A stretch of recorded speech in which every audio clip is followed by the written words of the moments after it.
Good afternoon. My name is Cami Welty, and this is my Music 200A oral sound presentation. I am going to be presenting this on the musical composition Opening by Philip Glass. Before I begin, allow me to play a short clip from this piece.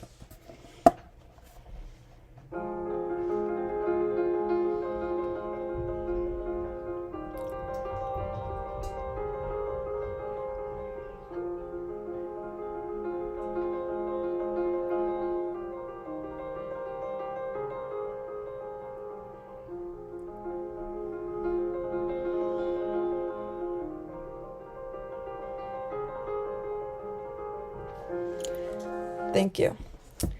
This clip perfectly portrays the gradual build-up, fluidity, minimalistic repetition, and features the repetitive, slow-evolving patterns. There's also emphasis on the consonants and diatonicism in this piece. When I first listened to Opening, I realized there is deeper meaning and more artistic significance in instrumental music than we may realize. It didn't just sound like Glass was playing the piano.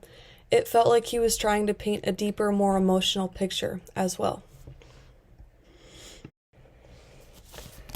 Let's talk a little about this piece. Opening is a solo minimalist piece composed by Philip Glass. The title of the album is Glassworks and was officially released in 1982. Glass composed Opening in 1981 during the postmodern period of classical music, and this was when music was evolving and shifting towards more of a diverse style. Around the time Opening was being composed, Philip Glass, Steve Reich, and John Adams were really expanding the minimalist aesthetic. Philip Glass's label was signed by Sony BMG Music Entertainment. Many artists have performed Glass's Opening, including Glass himself, Anton Batagov, Jenny Lin, Eros Barak, and Jon Batiste. The purpose of Opening is to create an intimate and soft atmosphere that is pleasurable for the listener and the audience. I also think it has a meditative feel that creates an immersive, hypnotic, and soothing environment for the listener. I also chose this piece because I think the piano is such an underappreciated instrument, and I thought it would be really interesting to navigate a solo pianist piece. So who is Philip Glass? Glass was born on January 31st, 1937 in Baltimore, Maryland, and he is still living today, according to Britannica. He has played the flute since age 8 and then decided to only focus on the keyboard as he got older. At 15, he attended the University of Chicago as a part of the Accelerated College program, where he studied mathematics and philosophy. From there, he attended Juilliard School of Music in New York City, where he studied composition. He was dissatisfied with modern music at the time, so according to Alison Arnett, he moved to Fontainebleau, France, to study at the American Conservatory under Nadia Boulanger, who is a well-known composition teacher. Philip's mother was a librarian who helped Jewish Holocaust survivors after the hardships of World War II. His father owned a record store where Glass was exposed to all genres of music. According to NDVR, Glass has had 4 wives, but his current wife is Joanna Claytis. Also, according to NDVR, he has 4 children named Zachary, Juliet, Cameron, and Marlowe.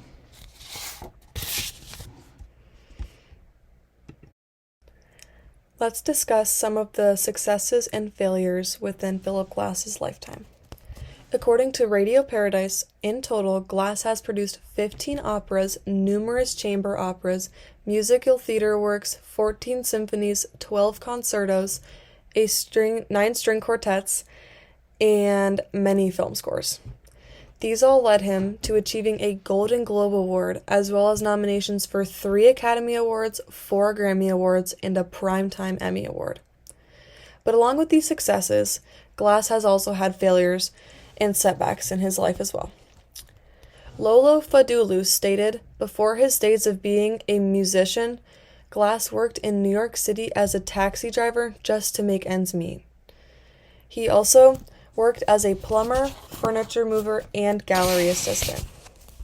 According to Look at the Stars, Philip Glass has supported the Daniel Pearl Foundation, the National Resources Defense Council, and Red Cross.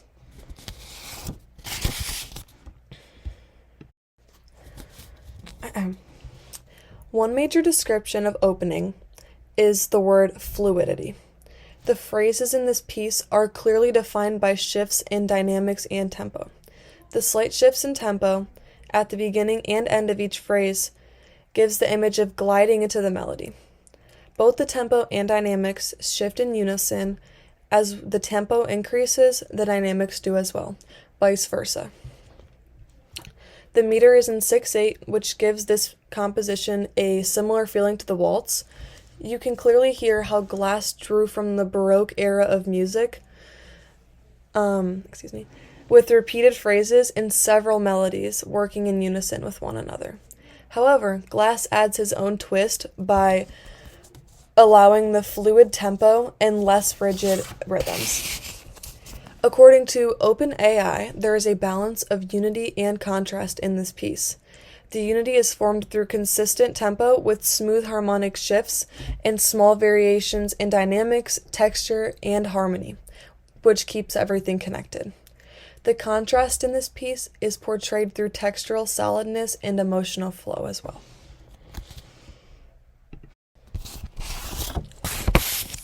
How opening affected me personally. One word to describe how I felt overall while listening to opening was peace. It allowed me to settle into a relaxing trance and think calm thoughts while soaking in all of the elements this piece has to offer. The unison of both the tempo and dynamic shifts makes me imagine myself sitting on a beach with my hair blowing in the wind, watching waves pass by, and, as you can see in this picture to the right provided by Google Images, seeing birds fly by. Also, the repetition of the patterns and soft buildup create a sense of motion like floating or watching the sunrise. It is amazing because while listening to this piece, it can feel calming but also filled up with energy at the same time. Glass pulls you in and makes you feel both soothed and excited at the same time. That's what is so great about the diversity among all of Philip Glass's musical pieces. This piece makes me feel a sense of yearning for home, almost melancholy and nostalgic-like. Also, this piece allows listeners to interpret the composition on their own how they wish to.